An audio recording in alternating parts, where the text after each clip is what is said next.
বেশি নয়, আজ থেকে প্রায় 5 বছর আগের কথা।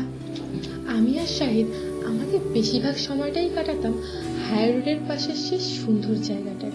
সেটাই ছিল আমাদের সব থেকে শান্তির জায়গা। খুব সুন্দর কেটে যাচ্ছিল আমাদের সেই দিনগুলো, ঠিক যেন স্বপ্নের মতো।